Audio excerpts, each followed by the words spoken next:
Thanks Element for sponsoring this video.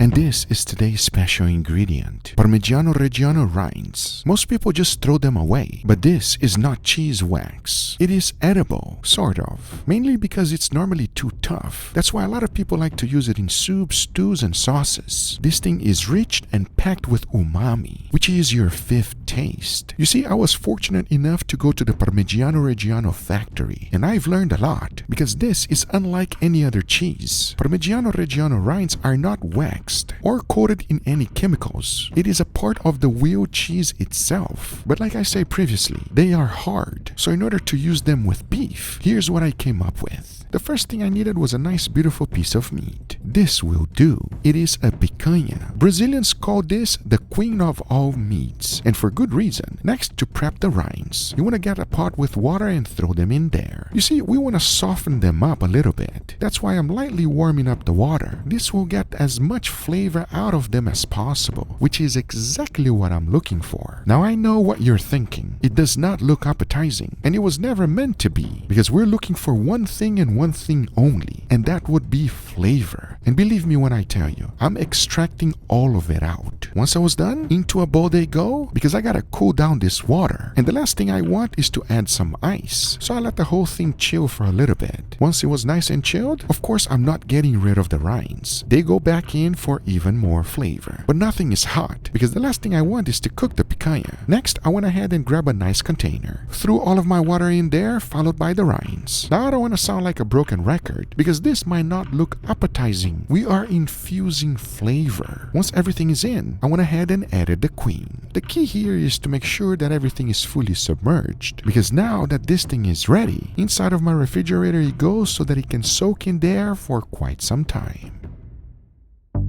Once the time was up, I took it out and take a look. It is looking like a nightmare. But funny enough, as I stirred this around, the smell that is coming out of this thing is actually good. Now you gotta remember that this rind is packed with a tremendous amount of MSG, and all of that penetrated deeply into this picanha. Once I took it out, it lost all of its color. This is my first albino picanha. And right at this stage, I was a little bit concerned. Since it lost its color, I thought all of the flavor washed away. But then I remember from previous experiments that was not the case. If you did not see what I did with seawater, you definitely should check out that experiment later on, because going back to this picanha, it makes sense. However, since all of the rinds already did its job, I went ahead and cleaned it up as much as I could. But obviously, we cannot cook picanha like this. The best way to do so is to cut them in steaks. So I went ahead and started taking my first slice. And when I did, take a look. Yeah, we got some pinkness. This one is pink just deeply inside. In order to have a true comparison, I went ahead and grabbed 2 fresh picanhas. This way we will see if the soaking did any difference or not. For the seasoning, I kept it real simple. I only went with salt and nothing else. That way we're really going to be able to tell the flavor of this beef. Because now that it is ready, just in case things do not turn out right, I went ahead and decided to make an incredible side dish. If you love corn, garlic, and spice, this one is made for you. And the best part is that to make it, it's quite simple. Let me show you. You first want to start with some beef broth, followed by some salt and black pepper. Now go ahead and add some polenta mix. Little by little, you want to cook the polenta until it's fully cooked. Just keep whisking so you don't get any lumps. Now add some sun-dried tomatoes, followed by some Parmigiano Reggiano. Mix everything well until you got the consistency that you're happy with. Because now you want to put everything down on a tray with some parchment paper, as it is crucial to let everything cool down. If not, the next step will be a mess. As that was happening, I made a quick mix. Into a bowl, I threw in some sun-dried tomatoes, followed by bacon, some garlic chips, and chili oil. And whisk that up real good and set this aside, because this will be the topping for our polenta. Talking about that, it was nice and cold at this time, so I went ahead and cut it in small shapes. Because if there's one thing that goes well with polenta is a crispy crust. For that, I fried the whole thing up in some olive oil. This takes no time at all and it will be extremely flavorful and crispy. As once that's done, the only thing left to do is the plating. So I went ahead and added a few to a plate, followed by those wonderful toppings we just made. Make sure to be generous with it, because we all know this impacts a tremendous amount of flavor on it. To finish it up, I added some Parmesan cheese cheese, followed by some chives. And this is today's side dish. I can tell you one thing, friends, it's going to be delicious. Believe me when I tell you, because I also have high hopes for our steaks. Remember what this picanha went through, and even though it didn't look appetizing before, wait until you see what's about to happen with the taste test. As now I'll be cooking them. First, I'll put a nice wonderful sear. Then I'll be cooking them in indirect heat using my wireless thermometers. Because now I say it is enough talking and it is time to grill them, so let's do it.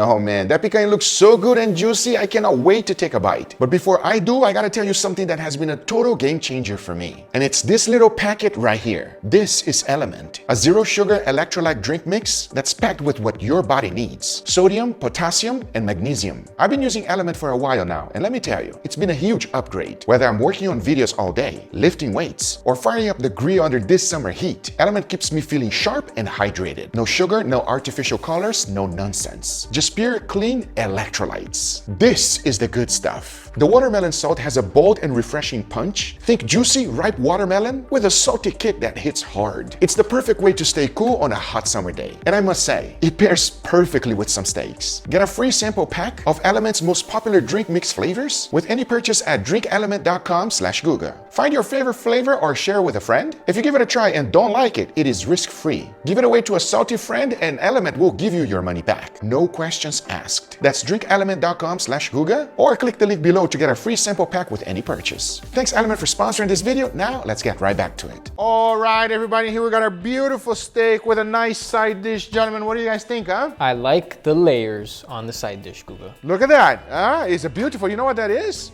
No. Polenta. That's cheese? No. I'm not saying anything. I want your true, honest opinion because this is a wonderful way of being able to save something that you would normally throw away. Oh, nice. Okay. Tell me if it tastes good or if it tastes bad about this steak right here. And obviously, I think the polenta is going to be phenomenal. But with all that being said, enough talking. Let's go. All right. All right. Dig in, gentlemen. We're going to go right here. This looks like picanha to me, Guga. That's correct, my friend. She's the what? This is the queen of all steaks, baby. That's correct. Enough talking. Let's give it a try. Cheers, everybody. Cheers. Yeah. Damn. Picanha is the most underrated cut of steak. It's such a good blend of beefiness and tenderness. I love me a good picanha steak. This is the best cut of meat you can find on the planet Earth. Thank you, Fefe. Just like that, everybody. Before we go on to the next steak, I would love to try the cheese. Yes, Leonardus? Now you got me second guessing if it's cheese or not. So I want to know your honest opinion. Has a little bit of toppings there. It's garlic chili oil, by the way. Now, polenta, Mr. Leonardus, is not cheese, as you can see. I'm like deconstruct. These layers did not stick around too long. I'm trying to fix. Okay. After you take a bite, tell me what you think it is. Okay. All right? All right, let's give it a try. Cheers, everybody. Cheers. Ooh, that is not cheese. A very soft and fluffy texture. Yes, arguably almost as good as cheese, to be honest with you, because cheese is amazing, but wow, I love the spiciness. What is that, flour? It's made out of corn, Leo. It has like the consistency of like Thanksgiving stuffing, and I like the chili oil, I like the heat that you get, nice garlic flavor, adds a little bit of crunch too. This doesn't taste like your average polenta that I've had in my youth. There's a very strange like ramen-y flavor to this for some reason, like ramen broth flavor. I say strange, but I'm kind of digging it, right? It's just I wasn't expecting a ramen broth flavor when I tried this, but it's actually pretty good. But now we have the steak. This is the experiment steak. It's something very unique that I'm really hoping that it works well because it's something that we can put to good use instead of throwing it away. Let's dig in. All right, let's give it a try. Give me your true, honest opinion. And if this works very well, everyone will try it. Seriously. Why are you smelling it like that? It smells weird? It smells a little bit weird, man. Really? Uh-oh. Cheers. Cheers. It is not bad. Wow. It's a pretty like mild flavor though. Like this, there's something extra there other than the beef. It tastes like a well-seasoned, well-cooked steak with like just some extra flavor there. I can't really like pinpoint it or say exactly, like it doesn't jump out at me. It's just kind of like in the background, but it makes the experience a little bit better. It's a good steak, but is it better than your average steak? Is it better than Control or no? I don't think so. Oh, I don't you broke think so. You made my day and then you broke my heart at the I'm same sorry. time. That's okay. Say it like it is because you gotta be honest. It's not bad, but it's not better than... The Control. You know Parmigiano Reggiano rind, the end of the rind? A lot of people use that to make soup because it's a throwaway item. So I basically combine that with some water and I soak the steak in it for a very long time. Do you like it more than this one or no? The crust of this steak is so nice. I want to keep going back to it. I like the Control steak, but this one is just different. It's more flavor and I just want to keep eating the crust. Like, I don't know. For that reason, I'm going to pick this one. But I also like this one better. It's a very unique flavor and might not be for everyone, everybody, but I actually enjoyed it. It's a good tasting steak. I hope you guys enjoyed this video. If you did, hit that thumbs up. If you're not a subscriber, be sure to subscribe. And we'll see you guys on the next one because this is perfect for a bad steak.